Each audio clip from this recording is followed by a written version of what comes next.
So good morning. I'd like to begin by acknowledging the traditional custodians on the lands on which we meet and welcome you all to this talk, the second for me in this role.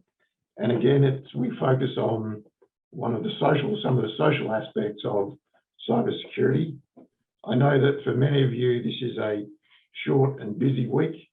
And so, we will be, I guess, conscious of time. What I would note is that Gillian, who has joined us as the administration officer for the Institute, will record this meeting so that it can be posted for the other people that have registered their interest in attending. And she'll also monitor chat and we'll answer questions, or Mark rather will answer questions at the end. So now to our speaker, let me introduce Mark Davis, who is a professor of publishing and communications and head of the media and communications program at the School of Culture and Communication at the University of Melbourne. And initially I thought, oh, maybe that's not the right talk that he's come to, but then we had a discussion. His research focuses on the impact of network digital media on public culture, emphasis on online, anti-publics, extremism, culture wars, and so on. I'm sure that Mark will do a superior job at explaining his connections to this work and the connections of this work to cybersecurity, which is our broad remit. Thanks, Mark. I will now mute and stop my video. Hello, everyone. How are you? And thanks for coming along today in this very short week. As Mike said, I got into this area, a long time ago. Actually, I did a PhD thesis on the culture wars back in the 1990s and wrote a book about the culture wars. And it struck me through the 2000s that the culture wars had actually turned quite nasty. One of the things I was interested in is the way in which extremist ideas were finding their way into the mainstream, and they have increasingly. I'm talking about the Great Replacement conspiracy theory, among other things today, and that's actually been versions of that have been repeated on the floor of our federal parliament here in Australia, and are certainly popular currency in the US and to some extent in the UK and in Europe as well, especially France. So a lot of these ideas now are increasingly mainstream, and they're increasingly part of our everyday culture wars. So that's where my interest comes from. And the other aspect of this, of course, is the harm that these conspiracy theories do. And I'll lead you through that because that's why this is important. If they didn't do harm, well, these conspiracy theories would be curiosities rather than something that we needed to talk about at some kind of length. I'll just share my screen so you can see the start of the PowerPoint. There you go. So what I'll do, I'll start off by acknowledging the traditional owners of the land that I'm on, down here in Melbourne, of the lands of the Boon Wurrung and Wurundjeri people, lands that were never ceded, and I'd like to acknowledge elders past and present. Today, there will be a few examples that are racist and some that are sexist, but not particularly. Of course, I've tried to avoid any gratuitous content. And, there's quite a few researchers in this area in Australia and the US, and we've developed some protocols really around how we do this kind of work, because one of the things that you've got to be careful about is that you're not actually just amplifying the message in doing this kind of research. So nothing gratuitous, only what's necessary, and only what's really necessary to an audience of professionals in understanding this kind of material, so we can collectively, whatever our roles might be, collectively mitigate it. A lot of this goes to, and I won't be using the names of actors, they are mythologized online, and when you repeat their names, you add to that mythologizing by repeating in mainstream forums the things that online forums would love to see become more and more mainstream. The the talk really goes to the motivations and the adversarial behaviours of these people. So really, what I'm trying to do is in about 8 steps, and there's a couple of slides per step, most of them pretty straightforward. The only kind of quite dense ones are slides 4 and 5, or 3 and 4. Is really just give you enough background, enough understanding of these conspiracy theories to see how they all fit together as part of an ideological worldview which motivates acts of extremism. Just to give you a sense of what some of those acts are, really it's to do with the cycles of online violence that we've seen over the last decade or so, and some of this violence has been quite extreme. These are just 6 or 7 more notable events. There's been dozens and dozens of others as well. And this is all part of the mainstreaming of extremism. So in Utøya and Oslo, of course, we had the Norway killings of 2011, in which 77 people were murdered, about half of whom were children. Then in Kansas, 3 people were murdered in 2014. In 2019, in Pittsburgh, 11 people were killed. Then in Christchurch, 51 people. Then Poway in the US, that was. Let me just think. I can't remember how many people died there, but quite a few. El Paso, there's another killing then, which I think that was about 11, and then there was Buffalo just this year. In every single one of these cases, the killer cited one or more of these conspiracy theories, and these conspiracy theories are considered to be one of the main motivators of these attacks, and many other attacks as well, just day-to-day racist attacks that go on, countless numbers of them. So they cause significant harm. As I mentioned, the other context for this is the mainstreaming of extremism, and that's just some references around that for those who are interested in following up. But it's been widely noted that in particular since 2008, the global financial crisis, there's been a new wave of extremism that's really taking it into mainstream public culture and mainstream popular culture as well.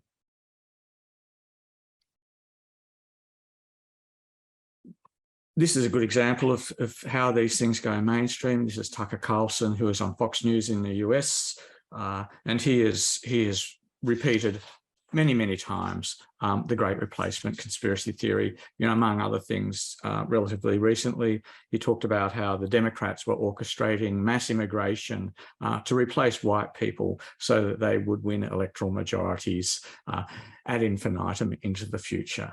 Yeah, so that's the kind of language that he's been using. But there's many other commentators, many of them in Fox News in the US, who have got mainstream mass audiences who are repeating these conspiracy theories.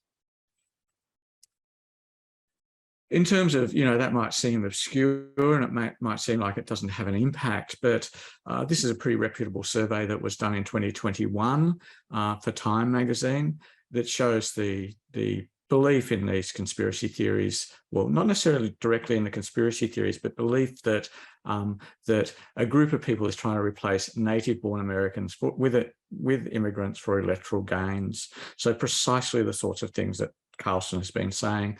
And you can see there's quite a solid proportion of the US adult population who believe that idea, and the related idea that immigration is leading to native-born Americans losing economic, political, and cultural influence. So this is the ripple effect, if you like, of the endless repetition of these conspiracy theories in one way or another. Encoded versions, as we've seen here in Australia by Pauline Hanson and Fraser Anning when he was a senator in the Senate, the Australian Federal Parliament. But by other figures as well. And once you understand how these conspiracy theories work, you can actually hear coded versions of them quite often in conservative politicians and conservative commentators' comments. I don't think in many cases they're intentionally promoting them, but they have become part of the ether, if you like, in the sort of far right and extreme right conservative worlds. Okay, the other part of this is really just the argument that I'm going to make today, which, you know, is just a skeletal argument, but I don't want to give just a descriptive paper. And one of the things I want to try and do is explain that underneath these conspiracy theories is a philosophy and a strategy. One of the things that we tend to do when we describe these conspiracy theories, and indeed when the media reports them, is we report them as the acts of lone wolves, as solo actors. And that overlooks and underplays the ways in which actually there's an underlying philosophy here to everything that these solo actors are doing, and that it's very much a shared philosophy, and it's very much a networked philosophy. One of the I think moves that I'm trying to make today is to get away from that type of thinking where we think about lone wolves and conspiracy theories as being the result of individual psychopathologies.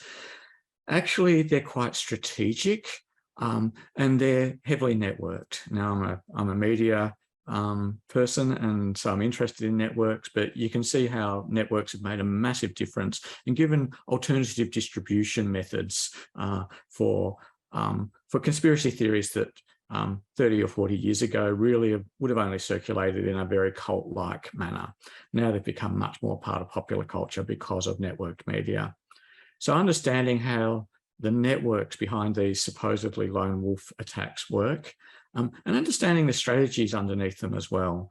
They're very much strategies that are motivated by demographic anxiety, the idea that white people are going to become a minority.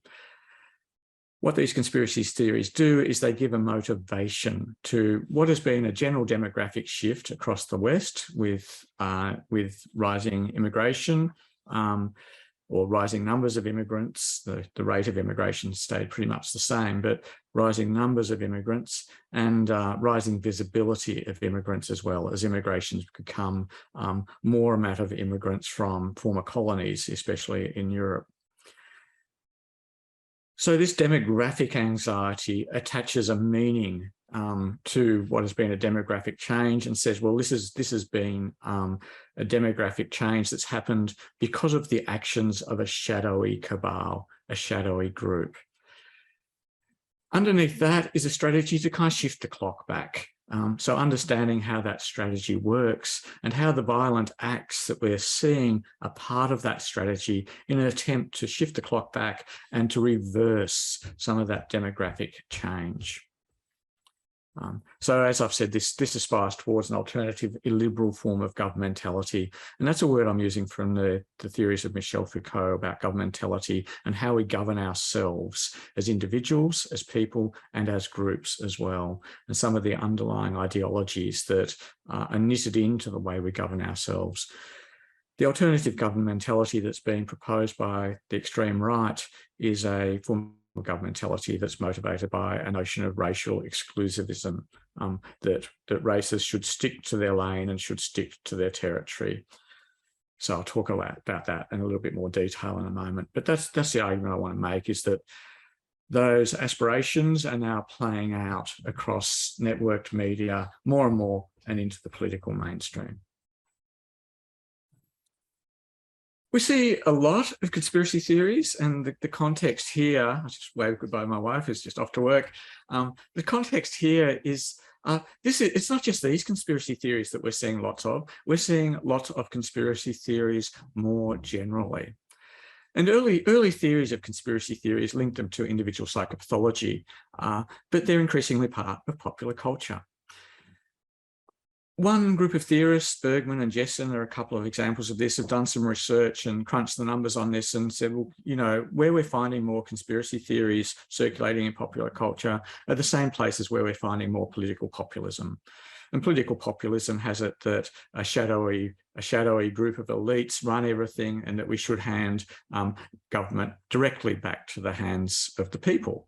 So it's a masses versus elites kind of dyad that works in political populism. And populists like Donald Trump, for example, argue that they're the personification of the people and that they're at war with these elites and trying to overturn them. And that's actually the idea that's behind the QAnon conspiracy theory, that a shadowy group of elites who are actually Satanists and pedophiles, according to the conspiracy theory, are secretly running the government as part of a deep state in the US, and that Trump is engaged in a secret war against them.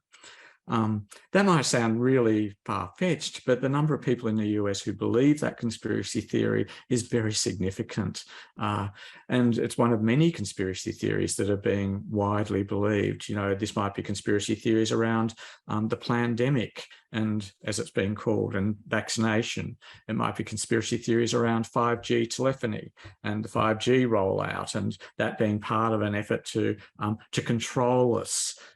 It might be conspiracy theories around the Great Reset, which is another one that argues that the pandemic was just an excuse by global elites to reconfigure global governments in their interests. There's lots of these conspiracy theories around. They've absolutely multiplied during the pandemic of the last few years. And, you know, it's interesting to think about why this has happened. Most people are saying, well, it's right-wing populism, but it's also a decline of trust in institutions. Some of that promoted by populists, but some of it because people are just seeing institutions not working very well for them. So just to give you an idea, I mean, about a quarter of US citizens believe that Barack Obama was foreign-born, even though there's no evidence to support that. Global warming is a hoax, according to about a third of Americans. And the idea that authorities are hiding information about UFOs, about half of Americans believe that, you know. So this popularization of conspiracy theories, they're connected to antisocial activity, and Usinski and Parent are just two researchers who, among many researchers, who have crunched the numbers on that again and looked at violent events, but also just general antisocial events, law breaking and so on, the militia movement in the US, and said, you know, that law breaking is very much in the US connected to belief in conspiracy theories and extremism. Bartlett and Mira describe conspiracy theories as a multiplier for radicalism, that people who believe in conspiracy theories are likely to commit much more radical extremist acts. So one of the things that's happened in the theory is that said, well, look, you know, not all these people can be crazy. There must be a reason for this mass acceptance. So we need to take conspiracy theories seriously as a social phenomenon, as something that's happening in the world, and think about why. Why is this happening in the world? And there's all sorts of theories about that. One of them is to do with information overload. It's very hard for people to understand what's true and what's not in the daily deluge of information. So, you know, all those things are sort of being mixed into the picture here, along with still the psychopathological explanation, because some people are more predisposed to believe in conspiracy theories when they come across them. But that question of why people are coming across them more often isn't easily explained by the psychopathological explanation. One reason why people come across them more often is because they're promoted by ideological entrepreneurs, as they've been called. You know, Tucker Carlson is an example of that. This guy here is probably the ideological entrepreneur in chief at the moment in terms of his ongoing promotion of the idea that the US election, the 2020 election, was stolen. So that conspiracy theory, he obeys a golden rule of ideological entrepreneurs, which is you keep repeating the same idea no matter what the evidence says. At first you look crazy, but then people start to just hear it over and over again, repeat it over and over again, and it starts to take on a certain kind of currency because of that. It's not just Trump. This is an organisation in Canada called Friends of Science, who put up billboards all over Canada. Friends of Science are actually no Friends of Science. It's actually an astroturfing organisation that pretends to be Friends of Science. It's actually fully and wholly owned by a fossil fuel company, the Peabody Oil Company in Canada. But they're promoting a conspiracy theory that climate science is a hoax, and a hoax that's perpetuated by scientists. And, you know, they're ideological entrepreneurs. They're selling this idea and trying to get it accepted by putting up these billboards all over Canada. So that's, you know, another example in another domain where conspiracy theories are promoted by those who have a particular interest to push. On the left here is another ideological entrepreneur, one you probably haven't seen much of, but who is extremely prominent in France. His name's Éric Zemmour, and he was a presidential candidate in the most recent French election, and got a pretty healthy proportion of the vote, it has to be said. The runoff ended up being between Marine Le Pen and whatever his name is, I can't quite remember it at the moment. But Zemmour was very prominent during the campaign. And one of the interesting things is that he was openly promoting the Great Replacement conspiracy theory. And what he's saying here, for those who are not fluent in French, and neither am I, let me just find the translation. He's saying that 67% of the French population believe that the Great Replacement conspiracy theory is not a fantasy. So take that, you know, to his opponent, the guy on the right. So this is you know, the entry of replacement theory into the mainstream, a complete conspiracy theory that's totally groundless and totally baseless.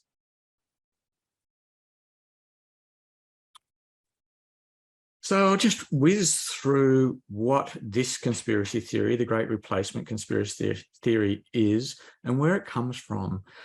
And in so doing, you'll hopefully start to get a sort of picture of the ideological world that this pertains to. And really, it's like an alternative ideological world.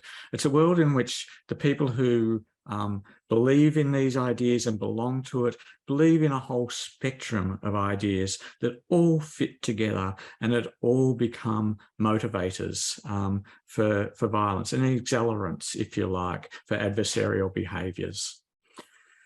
This particular conspiracy theory, like most conspiracy theories, has an early form, the 19th century, and a French nationalist called Maurice Barrès.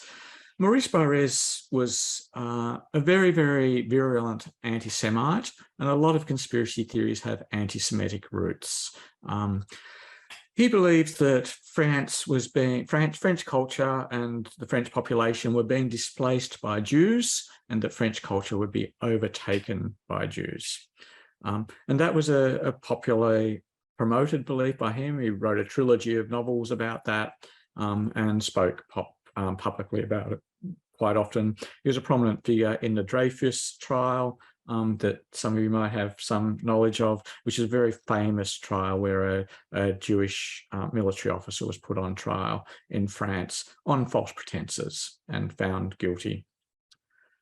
The big one for us is 1973, Camp of the Saints, which is a novel about France being invaded by hordes of immigrants. In the case of this novel, they come from India, and this is where you start to get the Muslim angle coming into this conspiracy theory. So India gets invaded by these hordes of savage immigrants who violently overtake France. Sorry, not India, who violently overtake France. In the shipload, they come in several large ships, violently overtake France, and basically conquer France and destroy France as it is known. This novel is you know, clearly a work of fiction, but it's very, very popular on the far right. There's a far right press that specialises in republishing it, so you can buy it on mail order, and it's been cited by people like Steve Bannon, a former Trump advisor, and many other prominent far right figures as well. 1999, you get to Alain de Benoist, and that's the guy there on the right with his colleague Charles Champentier. They set up a think tank in the late 1960s, which was designed to promote the interests of the far right, because they saw the rise of the New Left in France and said, well, why don't we do the same thing on the right?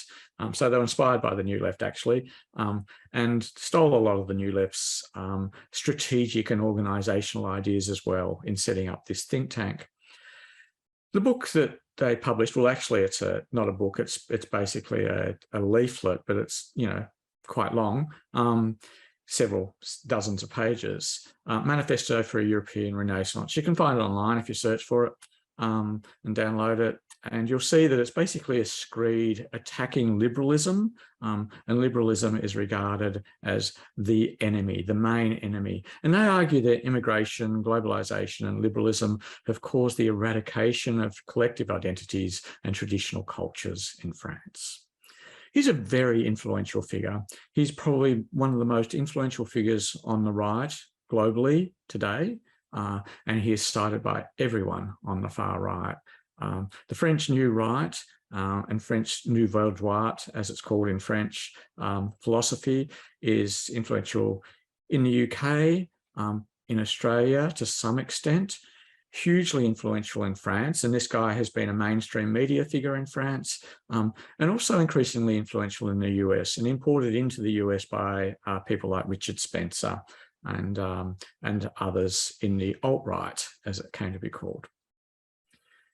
In France, in 2003, an organisation called Bloc Identitaire was founded, and this was founded with the intention of taking far-right ideas into the political mainstream. So you'll find in their organisational structure and so on, they don't espouse the traditional white supremacism.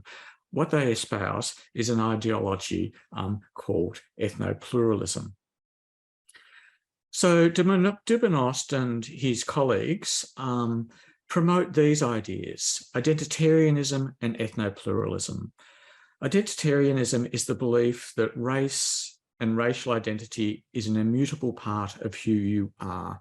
So if you are white, then you are white in the sense that that is your racial identity and that's it. And you should be committed to that racial identity. If you are of subcontinental Indian heritage, you are Indian by race, and that's it. You can't have any other commitments. You can't learn how to be in other cultures. You can pretend to do that, you can try to do that, but you'll never be truly successful at it because your race is your identity. The other part of the theory is ethno-pluralism, which is that every race has a place. So if you're Indian, you should stay in India. If you're French, you should stay in France. If you're German, you should stay in Germany. Every race has its place, and every race should be in its place. So if you've accidentally found yourself in the wrong place, you should go back to your place. This theory very cleverly tries to dodge accusations of racism. What they say is that the white race isn't superior. The white race is the same as every other race. All races are equally valid. We are not racist, but all races should be in their place. So if you are not white and you are in Europe, you should go home. So they disguise their racism and their exclusionism by pretending that they believe that all races are equal. But in fact, everything they do is about excluding races that aren't white. Those are really powerful ideologies on the far right and have been, as I've said, very influential globally, and they motivate the Great Replacement conspiracy theory, as you can see here, because that idea that people are being replaced is an idea that people are moving into the wrong place, people who should go back to their right place. So there can be no valid form of immigration, according to these philosophers. Renaud Camus' book, The Great Replacement, advances all the above ideas, and that's him on the right there as well. They put it in book form, and the reason this book's really important is because he left out the anti-Semitism from this book, and because it's not anti-Semitic, it doesn't look like it's a far-right tract. It looks like an argument about demographics and immigration. So it's been accepted across the mainstream and widely repeated, and it's something that people can repeat without looking like they're a sort of anti-Semitic white supremacist of the traditional kind. So in other words, the French New Right have developed this very sophisticated cover for racist ideas. Many of the exponents actually do believe that it's Jews orchestrating the Great Replacement and that Jews are promoters of immigration. which goes back to the ancient idea that Jews are rootless and cosmopolitan, that they don't have a homeland of their own, that Israel is an artificial homeland, that they're trying to promote this rootlessness and this cosmopolitan race mixing across the world, including Islamic immigration, which they're promoted because Jews form the cultural elite, according to these conspiracy theories. 2013, Generation Identitaire is the youth wing of all this. And you can see just by the name, it's not a traditional white supremacist organization type of name. It's a kind of sanitizing, rebranding. Many of exponents of these conspiracy theories are accelerationist. In other words, they believe that the only way we're going to get racial groups to return to their homeland is by going to war with them, by having a race war. Many of them believe that that race war should take place as soon as possible, before it's too late, before white people are displaced altogether as part of the Great Replacement. So what we need to do, according to this philosophy, is accelerate the pace of things so that the race war happens very quickly, it happens almost immediately. The main accelerant for these groups has been violent acts. So the Christchurch massacre, the shooter in that, he believed that he was going to spark a race war by shooting those 51 people, by murdering those people. He believed that, like many of these dangerous actors, he believed that in doing that, that white people would be woken up to the reality of Islamic immigration, to the reality of how many immigrants and how many Muslim people there were among them, and woken up to the reality that we can get rid of them if we want, that we have the power to do that. So he's trying to spark that race war. And you see efforts to spark that race war in many of these violent acts. This is just a few quick pictures. This is Generation Identitaire blocking a bridge in Calais to prevent immigrants coming in.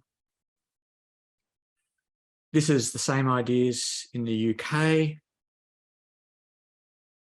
Remigration, the idea that people should remigrate back to where they came from, is a powerful part of this ideology. This is back in the UK, defending London, Generation Identity.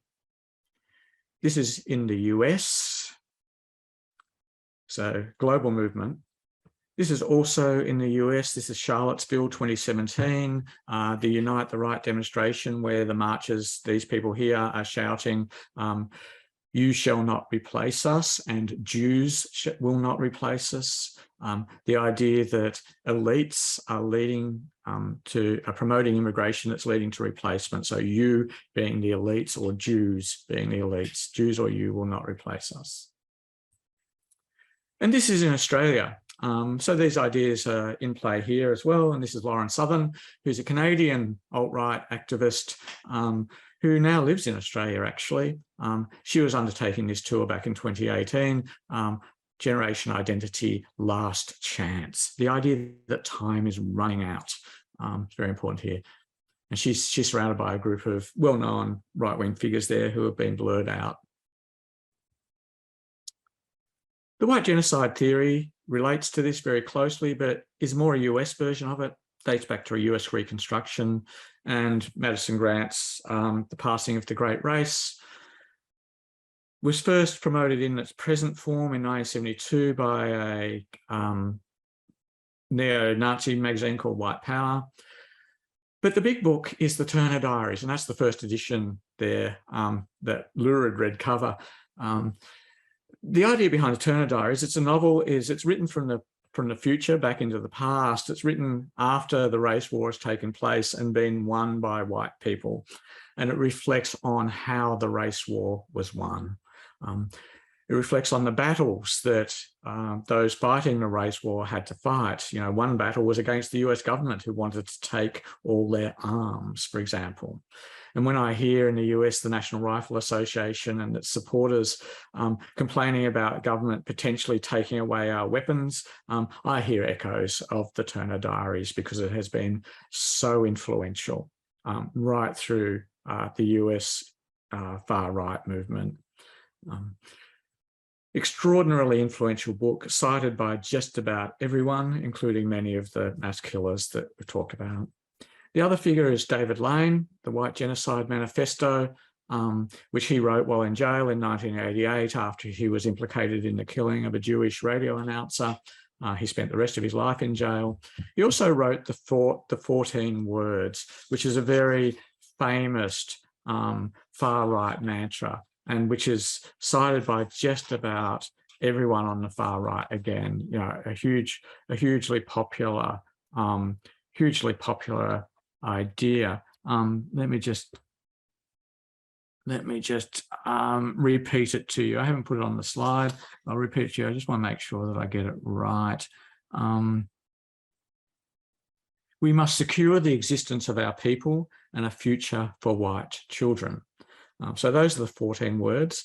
A popular neo-Nazi call sign is 1488. And you'll see that in social media accounts and so on, 1488, 14 being the 14 words and 88 being HH, H being the 8th letter of the alphabet. So HH being Heil Hitler and 14, the 14 words. So 1488 is, I believe in the 14 words, and Heil Hitler, a very popular neo-Nazi tag sign. So the White Genocide Manifesto and the 14 Words, you know, very much go to that idea of demographic anxiety. We must protect the future for our children. Sparking the race war is how we'll do that. Bob Whitaker, a kind of weird figure in the US, who took it on himself to memify these ideas and turn them into online memes. Diversity equals white genocide is one of his memes. All this was linked to increasingly blurs in with the French New Right, especially through the second decade of the 2000s. And again, they're accelerationists.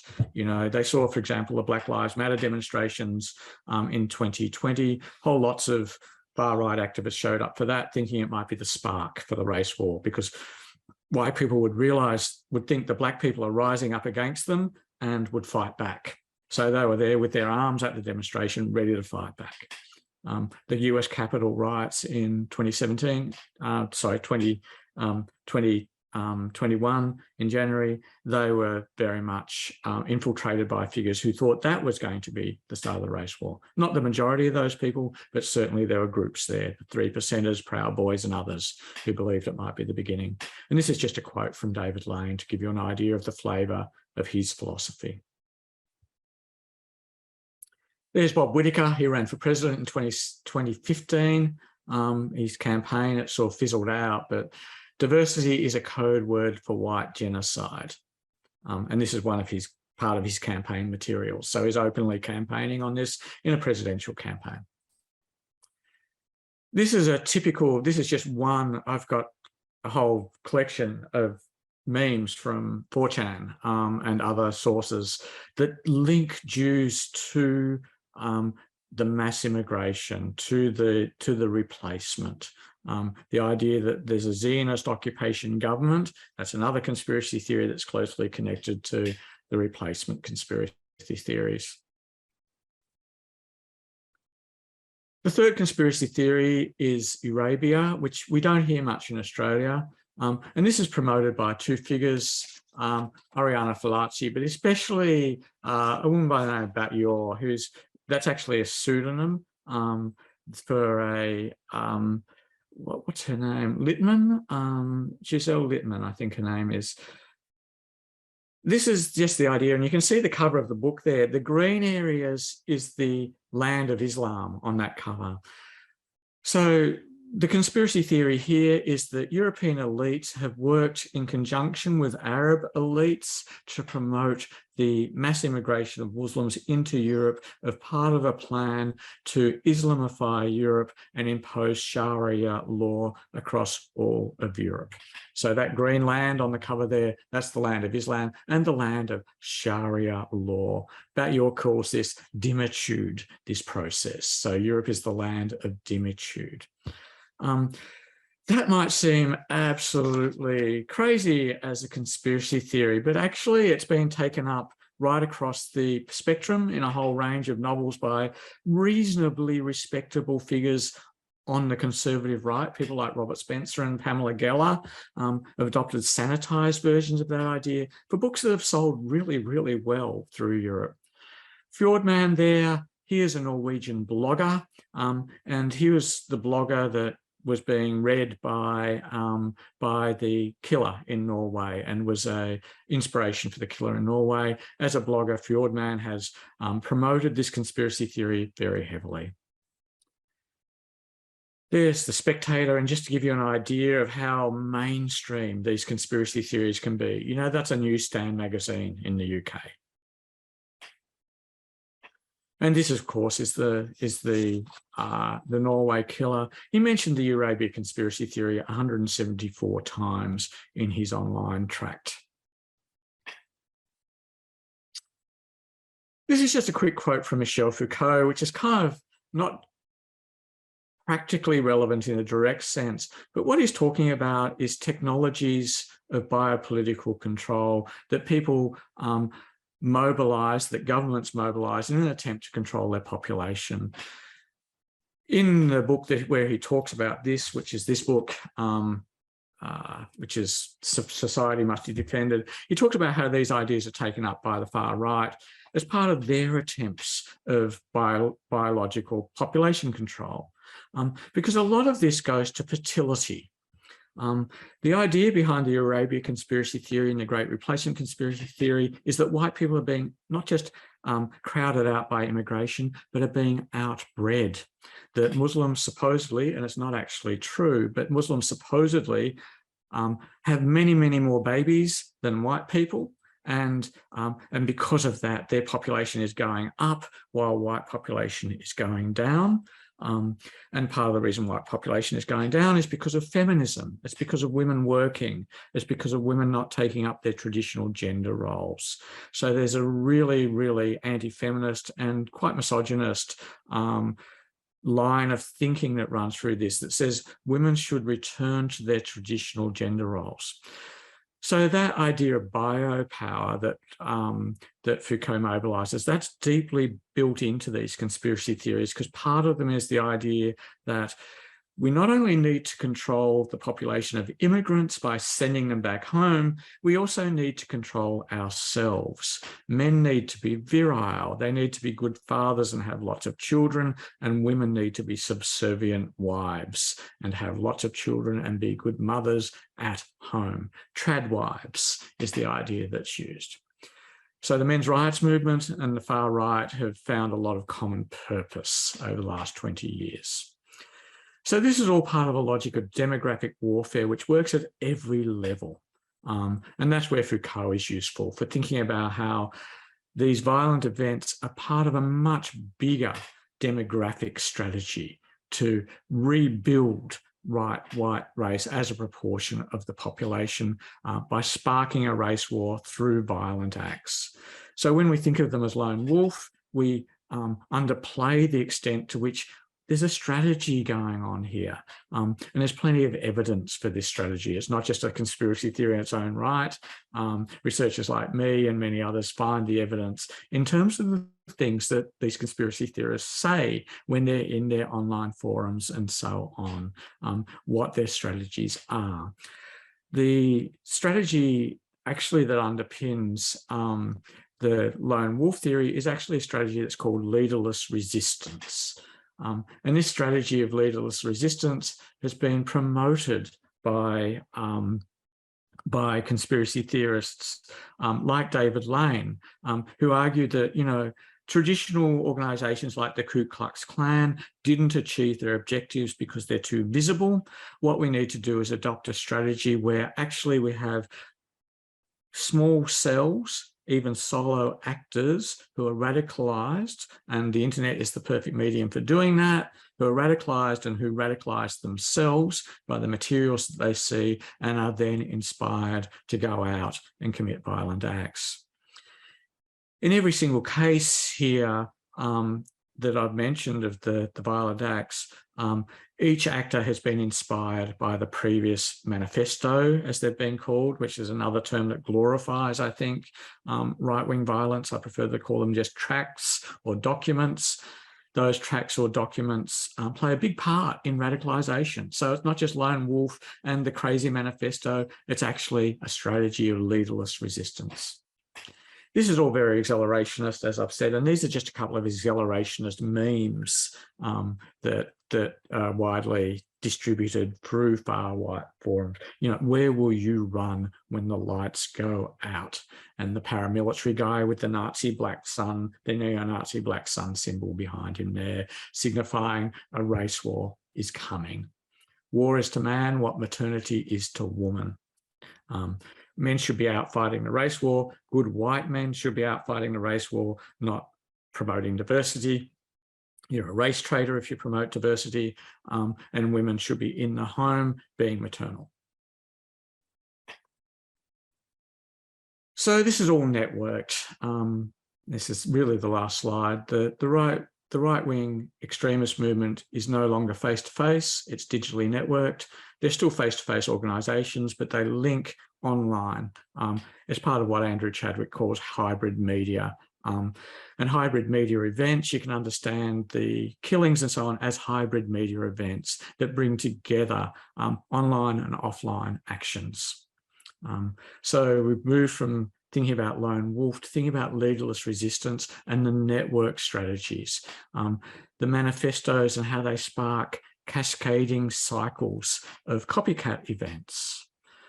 These events are made for social media. You know, the Christchurch killer had a head cam and he gamified what he was doing so that it looked like a first-person shooter game. He did that quite intentionally and he live streamed it to a very large audience who quickly copied it, who recorded it, and it still circulates in far-right forums. You can go onto Telegram and find some of that footage, which is celebrated by these actors.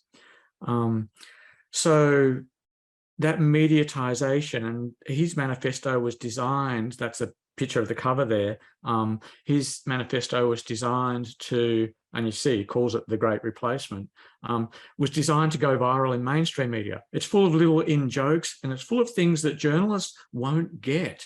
You know, references to Cutie Pie. The journalists will say, why the hell is he talking about Cutie Pie? You know, a very well-known vlogger.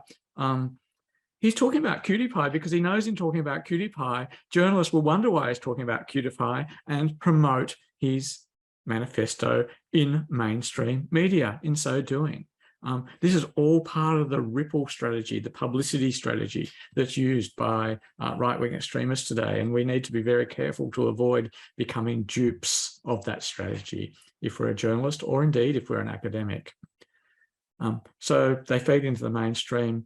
They serve as inspiration and as warning. They're meant to spark a race war, but they're also meant to say to women, they're meant to say to white men, get back in your place, do your part, do the thing that you are meant to do. They're meant to say to Muslims, if you don't get out, you will be the target in this race war. You know, the object of this demographic warfare is to give people, immigrants, two choices: die or leave. And that, you know, that's really harshly put, but that is the choice that right-wing extremists are offering to people of colour who they see as being out of place. And of course, this has its own subcultural logic. And I'll just finish by showing you some memes. You know, this is a celebratory meme, and these are memes. This circulated on 4chan. So those are three killers. That's Dylan Roof at the top there. The Norway killer and the Christchurch killer at the bottom there. Never let them take away your smile. You know, the idea that this is happy work, that this is good work that you are doing. And that, shockingly, is how they think of it. There's the beatification of the Christchurch killer. This guy is called Aussie Shitposter. He was the avatar that the Christchurch killer used in his online posts on 8chan and 4chan.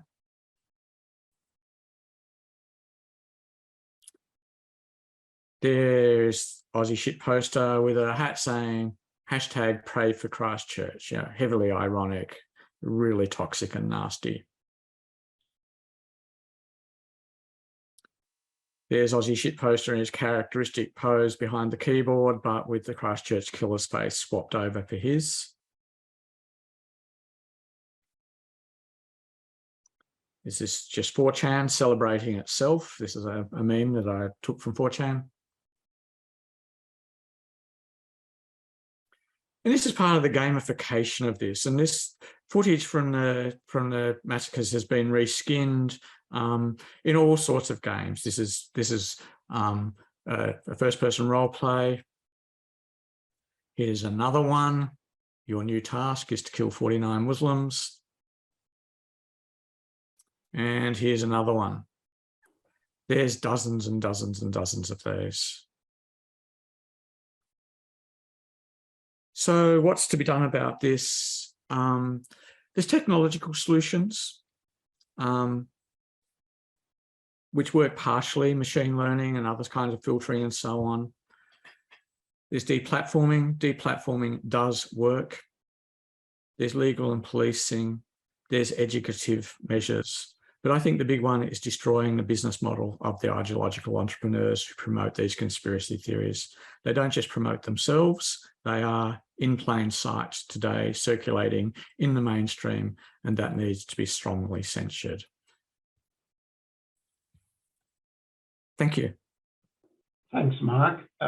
Gillian, if I can ask you just to put people into the panel. I think people have gone in and out. There's about 11 attendees.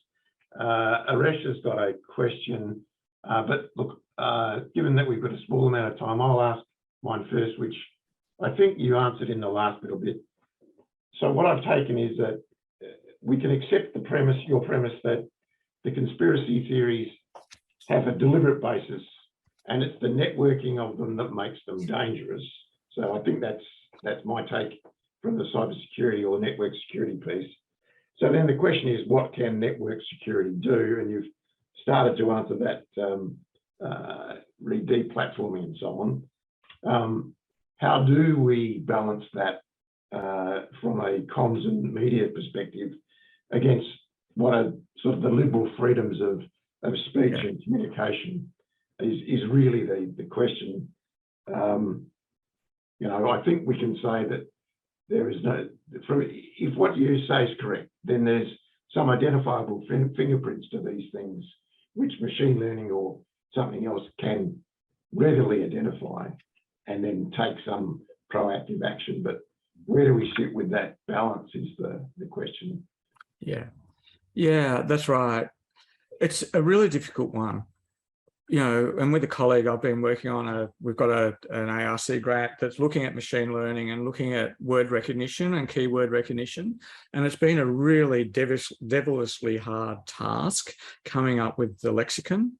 So with the database of keywords, because increasingly the keywords that are being used are designed specifically to elude machine learning approaches that are designed to sort of to work their way around the defenses, if you like. So that's hard, like just the word replacement. How do you machine learn out the word replacement, for example? If someone uses that, it's very context dependent, and that becomes algorithmically a very, very complex task, trying to figure that out, how to filter it out.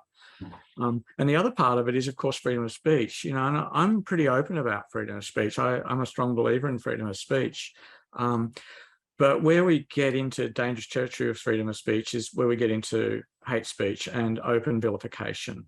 So it's open vilification is usually the point at which the line is crossed. That's actually relatively straightforward. Usually actually the public backlash against open vilification is faster than any deplatforming that takes place. The public are highly alert to when that line's crossed. And then the deplatforming often happens later, after the complaints roll in. I think, thanks for that. In the interest of time, I think, Suresh, if you ask your question and anybody else has got a question, I think raise the hand and then we may need to conclude.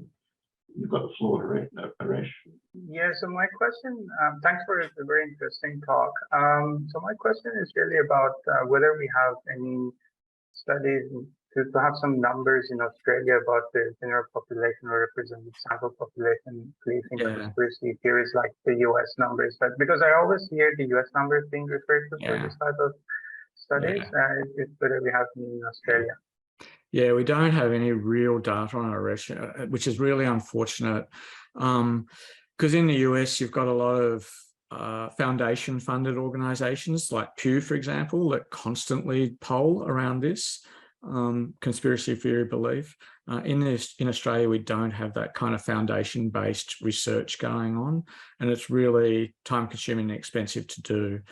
I've got a PhD student who's working on, well, I've got a couple of PhD students working in this area, but who are great. I've got one working on conspiracy theories specifically and looking at it qualitatively. But as part of the qualitative research, we've done a lot of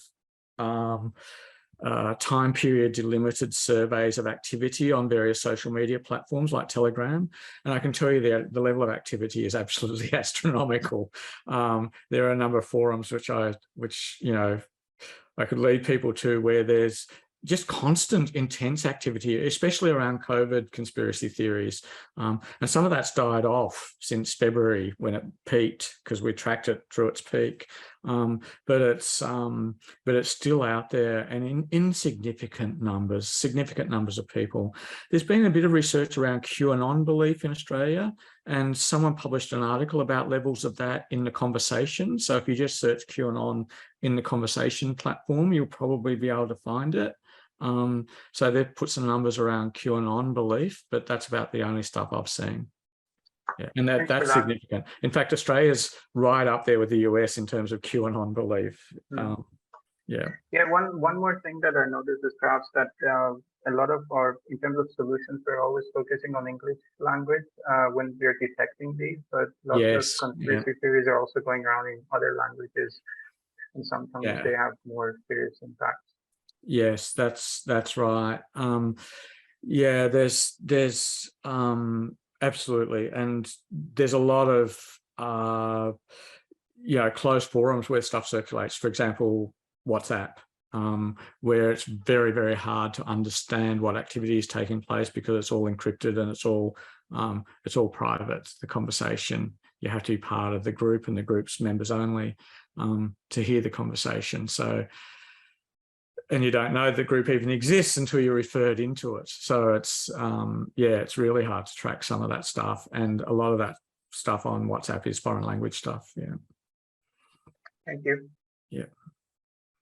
Look, thank you, Mark, for the talk. I think if you look at the screen, you'll see that we have a very diverse organisation which makes up IFCYBER. So one hopes that we're buttressed against such things in a way. But look, thanks very much for your talk. We will post this when Gillian gets the header stuff done. That probably won't be till next week. Mark, you'll get an opportunity to have a look at it first to check. So look, given that it's past the 10 o'clock hour, I thank you, Mark, and everyone else for attending, and wish you all a good public holiday tomorrow and weekend to follow. Yeah, thanks everyone for coming, and I hope you found it useful. And my email address was on the last slide. Email me if you've got any other questions or comments or anything you'd like to discuss.